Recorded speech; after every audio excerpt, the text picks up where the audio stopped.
But as soon as it comes to a black woman expressing her emotions, everybody has an issue with that. Hey guys, what's up? It's Cam. Welcome back to my channel.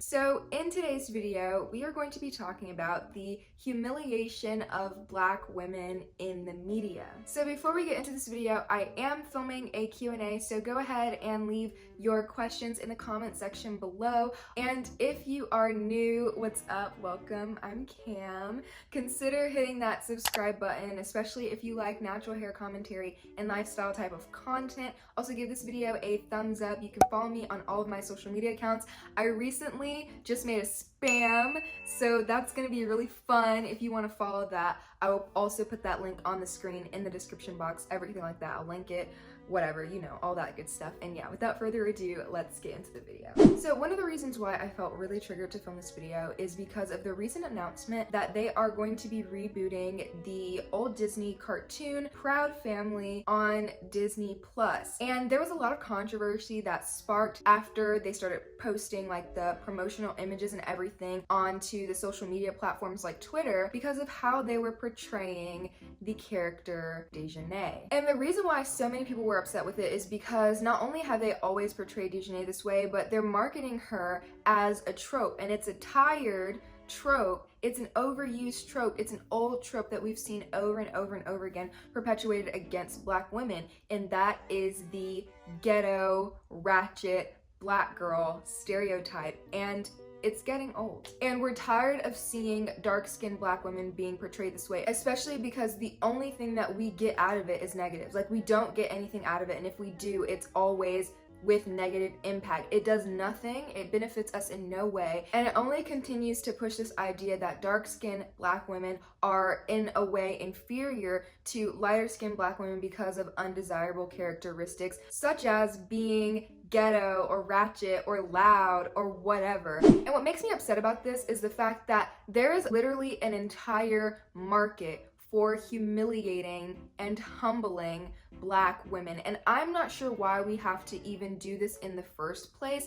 I'm not sure why turning black women, especially dark-skinned black women, into a joke seems like such a brilliant idea for you guys, because the only thing that it does is continue to cause divide and all of these negative things that just don't allow us to be able to elevate ourselves in a way where other people take us seriously, because the first thing that they think about when they see us as dark-skinned black women is the negative stereotypes that have been pushed onto us by the media. Even if we're not anywhere near, we could be the furthest thing from being that stereotype, and still, if this is all that people are plastering across the media, the first thing that people think whenever they see a dark-skinned black girl is, oh, she's ghetto, she's ratchet, she's loud, she's this or she's that. The only thing that she can offer is humor because of the way that she speaks or because of the way that she dresses and things like that. So I was watching a video by T Noir. I absolutely love her. She's a queen.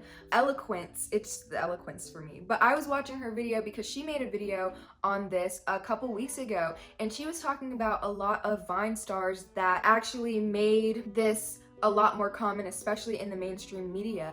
And I was absolutely agreeing with her, because I was thinking about how these people are literally creating a caricature out of black women, and they make it funny so that they can get a pass, so that it's not seen as being anti-black, so that it's not seen as being colorist. They're able to get a pass for humiliating and humbling and degrading black women by the way that they're portraying them, because it's a means of comedy. Like, people are going to laugh, and the only reason why we laugh, especially black people, because the only people that I give a pass to laugh at these types of things are black people, because these videos were created for the community. And T made a great point when she talked about how these videos were created for the community, and the reason why we're laughing is because we can all relate to it in some way, shape, or form. Like, we all know that one black girl that acts like how those Vine stars were acting in their videos, and we all know that one black girl. You know that one black girl, I know that one black girl, and so we laugh because it's funny and it's relatable to everybody that's in the community. The dangerous thing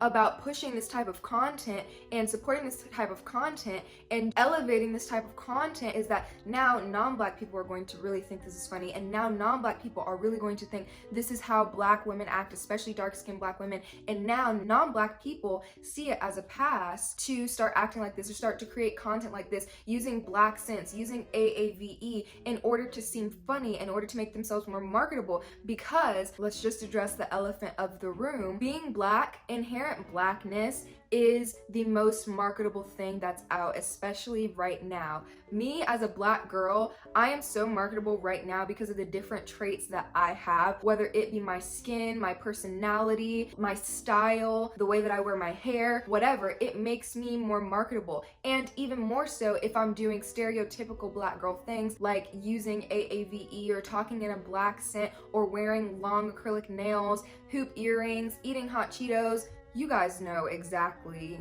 the type of black, like, you guys know that's marketable. And so many people dog on black women who legitimately are like this, and there's nothing wrong with being like this, even though society has created this negative stereotype to perpetuate black women, and it is this. There's nothing wrong with being like that. The problem is that society really chooses violence when it comes to black women, and they choose to degrade women who are like this, yet they praise non-black people for acting the exact same way. And the bad thing about it is we are not allowed to express our discontent about being humiliated literally for everyone to see. If a black girl expresses her discontent for being humbled or being degraded, being bashed, being dragged, being roasted, being flamed, especially if you're doing it to her in a large crowd of people, she's not allowed to react, because if she does react, it's only reinforcing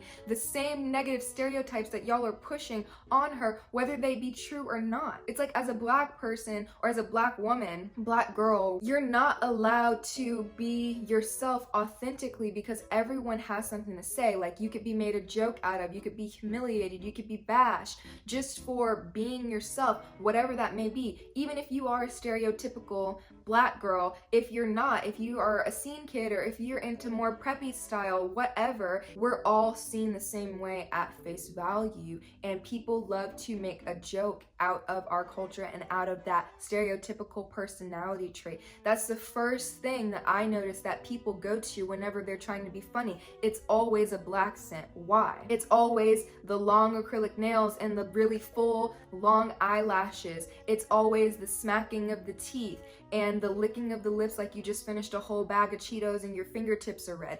Everybody always goes back to that one stereotype, and for the life of me, I cannot figure out why this has lasted so long. We've literally been through this for decades. This is the one means of comedy that has just outlasted everything. And because we're now starting to really speak up about it and say things about it, people are getting upset.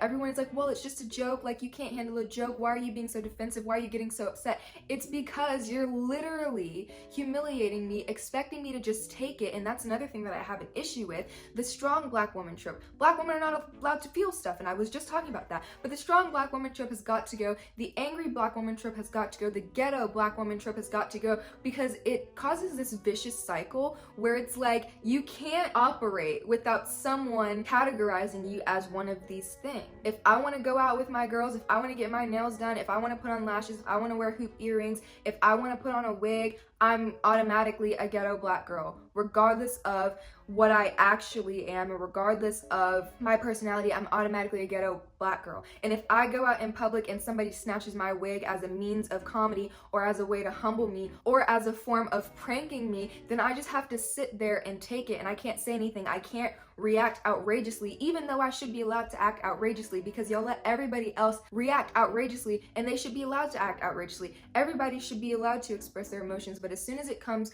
to a black woman expressing her emotions, everybody has an issue with that. If I act outrageously to someone disrespecting me and mistreating me, now I'm angry, now I'm loud, and now I'm not strong. Like, why are you being defensive? Black girls have such a strong connection to our culture just based off of the way that we're raised, and I'm actually convinced that a lot of us black girls and black women had the same exact childhoods growing up, because we've all had to face very, very similar things, especially because of the way the world works. And I'm talking about racism and colorism. It's literally ridiculous. And so we have all had to face a lot of very similar things as it regards to trying to become a woman and trying to grow up in this world, in this society that constantly tries to put us down for simply just existing.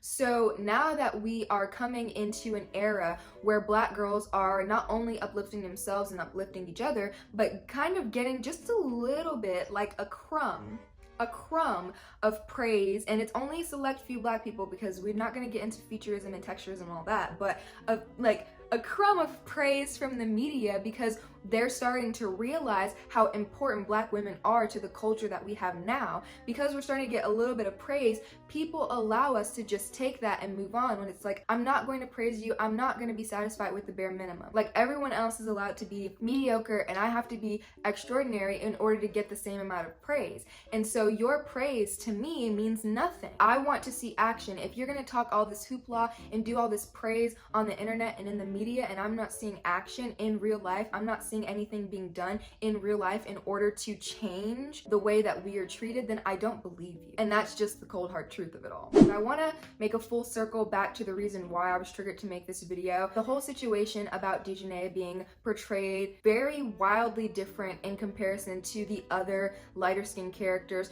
in the Proud family. Like, y'all could have at least given this girl some clothes that fit her. Y'all are really out here portraying her as just being bottom of the barrel. Like, y'all couldn't even give her clothes that fit. Y'all got her stomach all out, y'all got her hip tooted, y'all got her hand flared like this. Come on, we know what Dejanay was as a character. She was that one Black girl that everybody knew, and she was dark skinned obviously, and her lighter skinned characters that were her friends were portrayed in a lot better of a light. But the reality of it is, like, this is rooted in colorism, and the fact that the creator of Proud Family was called out for portraying Dejanay like this, like, come on, it's 2021, like, we could at least have given her a little bit of a revamp so that we can, you know, keep up with the times. But he deflected and he gaslit, and he didn't want to address the fact that this character is rooted in a lot of colorism and negative stereotypes against Black women. And I'm just so tired of seeing Black women being humiliated in the media as a means of trying to humble them, because we're literally where everybody gets their culture from. But that's not the video. That's not the video for today. We're literally the foundation for most of the things that you guys have, you know? But we're not gonna talk about it. We're not gonna talk about it. So yeah, that is the end of this video. I hope you guys enjoyed it. I hope I got my points across clearly. If you liked it, make sure you give it a big thumbs up. Again, I am doing a Q&A, or I'm planning to do one soon, so leave your questions in the comments section, and also go follow my spam account on Instagram. I will link it down below. I'll put it on the screen so you guys can see everything. I also my community tab is open, so I'm going to be posting stuff over there sometimes, just to, you know, feel out what you guys want to see on my channel and things like that. And yeah, if you liked this video and you like natural hair commentary and lifestyle content, consider subscribing. I'd love to hang out with you, and click the notification bell so you never miss another one of my videos. That's literally the only way you're gonna know when I post. And yeah, I will see you guys in my next video. Thank you so much for watching. Bye.